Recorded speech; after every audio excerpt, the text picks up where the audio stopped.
영화에서 주인공은 죽지 않는다는 공식이 성경에는 적용되지 않습니다. 창세기를 시작으로 요한계시록까지 모든 성경이 가리키는 예수님은 십자가에 달려 죽었습니다.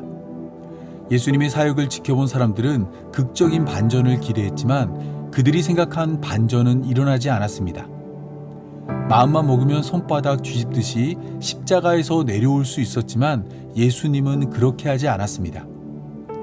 예수님이 원하는 반전의 장소는 골고다 언덕이 아니라 아리마대 요셉이 준비한 무덤이었기 때문입니다.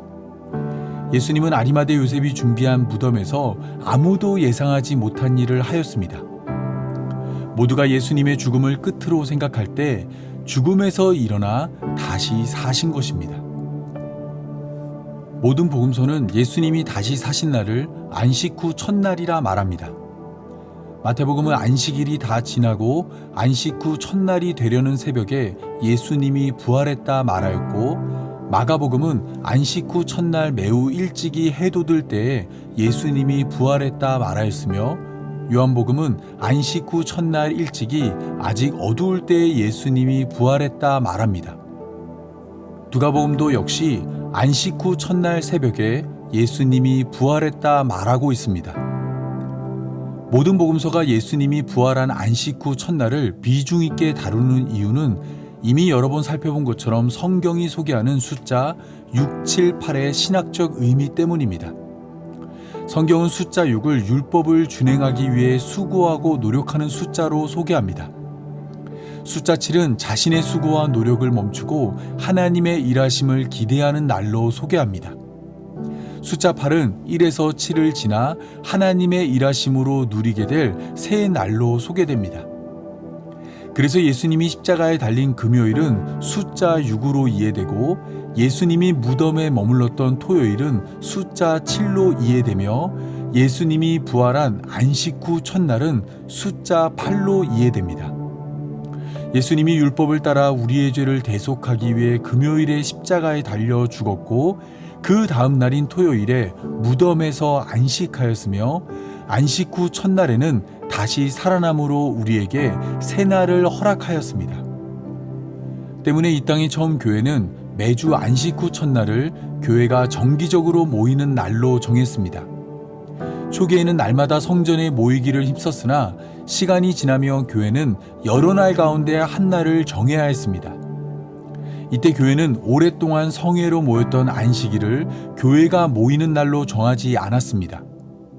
안식일은 예수님 안에서 성취되었기에 교회는 그 다음 날인 안식 후 첫날을 교회가 모이는 날로 정했습니다. 이를 통해 교회는 안식일에 모였던 유대교와 선명하게 선을 그었고, 안식 후 첫날을 통해 사망을 이기고 부활하신 예수님을 바라보며 교회 역시 사망에서 생명 얻은 기쁨을 나누었습니다. 물론 오늘 본문의 여자들은 아직 부활한 예수님에 대한 소식을 듣지 못했습니다. 그래서 이 여자들은 예수님의 장례를 준비하기 위해 안식 후 첫날 예수님이 장사된 무덤을 찾았습니다.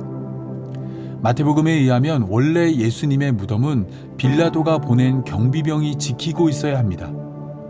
아리마대 요셉이 예수님의 시체를 가져가자 대제사장들과 바리새인들이 빌라도를 찾아가, 주여, 저 속이던 자가 살아있을 때에 말하되 내가 사흘 후에 다시 살아나리라 한 것을 우리가 기억하노니, 그러므로 명령하여 그 무덤을 사흘까지 굳게 지키게 하소서. 그의 제자들이 와서 시체를 도둑질하여 가고 백성에게 말하되 그가 죽은 자 가운데서 살아났다 하면 후의 속임이 전보다 더 클까 하나이다 라고 말하였기 때문입니다. 하지만 여자들이 예수님의 무덤을 찾았을 때 무덤을 지키던 경비병은 없었습니다. 또한 예수님의 무덤을 가로막은 커다란 돌도 치워져 있었습니다. 마태복음 28장 2절은 큰 지진이 나며 주의 천사가 하늘로부터 내려와 돌을 굴렸다 말합니다. 때문에 마가복음 16장 3절에서 누가 우리를 위하여 무덤 문에서 돌을 굴려주리요 라고 말하였던 여자들의 걱정은 문제가 되지 않았습니다. 대신 여자들의 문제는 활짝 열린 무덤 안에 있었습니다.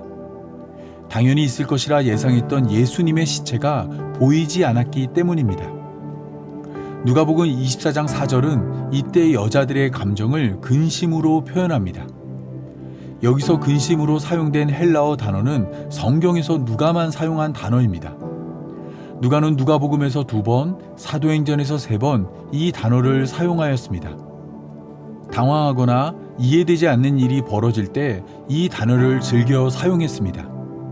때문에 예수님의 무덤을 찾은 여자들은 예수님의 시체가 사라진 일로 당황했고 이 일이 이해되지 않았습니다. 안타깝게도 예수님의 무덤을 찾은 여자들은 눈꼽만큼도 예수님이 다시 살아나실 것을 생각하지 않았습니다. 대제사장들과 바리새인들도 기억하고 신경 쓴 예수님의 다시 사심을 전혀 고려하지 않은 것입니다. 사라진 예수님의 시체로 근심하던 여자들은 대신 찬란한 옷을 입은 두 사람을 발견했습니다. 어두운 무덤 안에서 밝게 빛나는 두 사람의 존재는 단번에 그들이 영적인 존재라는 것을 알아차리게 했습니다. 때문에 예수님의 무덤에 들어간 여자들은 두려워 얼굴을 땅에 댈 정도로 엎드렸습니다. 마태복음 28장 4절은 이 모습을 놀라서 죽은 자 같이 되었다고 표현하였습니다. 무덤을 찾은 여자들이 빈 무덤의 새 주인이 될 뻔했습니다. 두 천사들은 두려워하는 여자들을 향해 이렇게 말하였습니다. 어찌하여 살아있는 자를 죽은 자 가운데서 찾느냐? 여기 계시지 않고 살아나셨느니라. 갈릴리에 계실 때에 너희에게 어떻게 말하였는지 기억하라. 이르시되 인자가 죄인의 손에 넘겨져 십자가에 못 박히고 제3일에 다시 살아나야 하리라 하셨느니라. 두 천사는 여자들에게 예수님이 살아나셨다는 소식을 전했습니다. 그리고 이러한 일은 이미 갈릴리에서 계실 때부터 예수님이 말씀하신 것이라 말하였습니다. 갈릴리에 계실 때 예수님은 인자가 죄인의 손에 넘겨져 십자가에 못 박히고 제3일에 다시 살아날 것이라 가르쳤습니다. 무덤을 찾은 여자들이 예수님을 처음 만날 때부터 십자가에 달리기 전까지 예수님은 계속해서 이 사실을 숨기지 않았습니다. 기회가 닿는 대로 십자가에서 죽으실 것과 다시 사실 것을 사람들에게 알렸습니다. 하지만 끝까지 예수님의 곁을 지켰던 여자들은 이러한 사실을 귀담아 듣지 않았습니다. 예수님을 통해 드러나는 놀라운 능력과 약한 자를 돌보는 예수님의 사랑과 종교 지도자들을 압도하는 예수님의 지혜만 바라봤습니다. 때문에 그들에게 예수님은 존경하는 사람이거나 동경하는 사람이거나 따르고 싶은 사람일 뿐 자신을 구원하는 구원자는 아니었습니다. 그래서 그들은 두 천사의 말처럼 살아있는 자를 죽은 자 가운데서 찾았습니다. 숫자 1에서 7로 이어지는 율법과 안식일에 갇혀 있었기에 안식 후 첫날 부활하실 예수님을 기대하지 못한 것입니다. 예수님이 살아났다는 두 천사의 말은 기대하지 못한 선물과도 같았습니다. 두 눈으로 예수님의 죽음을 보았고 아리마대 요셉이 준비한 무덤에서 예수님의 시신을 확인했으며 장례를 위해 향품과 향유를 준비하였기에 예수님의 무덤을 찾은 여자들은 예수님의 죽음을 의심하지 않았습니다. 때문에 예수님이 살아났다는 두 천사의 말은 탕자의 아버지가 첫째 아들에게 했던 말과 같습니다. 예수님은 죽었다가 살아났으며 잃었다가 얻었기로 그들이 즐거워하고 기뻐하는 것이 마땅했습니다. 무덤을 찾은 여자들은 오늘 본문 10절에 의하면 막달라 마리아와 요한나와 야고보의 모친 마리아였습니다. 이들은 죽었다가 살아났으며 잃었다가 얻은 기쁨을 그들만 누리지 않았습니다. 곧장 무덤에서 돌아가 가로딘 유다를 제외한 11사도에게 이 사실을 알렸습니다. 물론 11절의 말씀을 보면 사도들은 그들의 말을 믿지 않았습니다. 하지만 무덤을 찾은 여자들에게 사도들의 반응은 중요하지 않았습니다. 그들이 하는 말이 논리적이거나 합리적이지 못할지라도 그들은 이 사실을 전해야만 했습니다. 예수님이 다시 사셨다는 기쁨을 도저히 감출 방법이 없었기 때문입니다. 훗날 예수님을 믿게 된 베드로도 그의 설교를 통해 복음을 증거하며 예수님이 부활했다는 사실은 주께서 생명의 길을 베드로에게 보여주신 것으로 주 앞에서 베드로의 기쁨이 충만하게 되었다고 말하였습니다. 예수님 얻은 기쁨을 감출 수 없어 많은 사람들에게 예수님을 증거한 것입니다. 이 증거를 받아들인 자도 있고 받아들이지 않은 자도 있었지만 그것들은 베드로에게 중요하지 않았습니다. 구원받은 기쁨이 차고 넘쳐 예수님을 증거하지 않고는 견딜 수 없었기 때문입니다. 교회를 박해하던 바울도 다메섹으로 가던 길에서 예수님을 만난 후 구원받은 기쁨을 감출 수 없었습니다.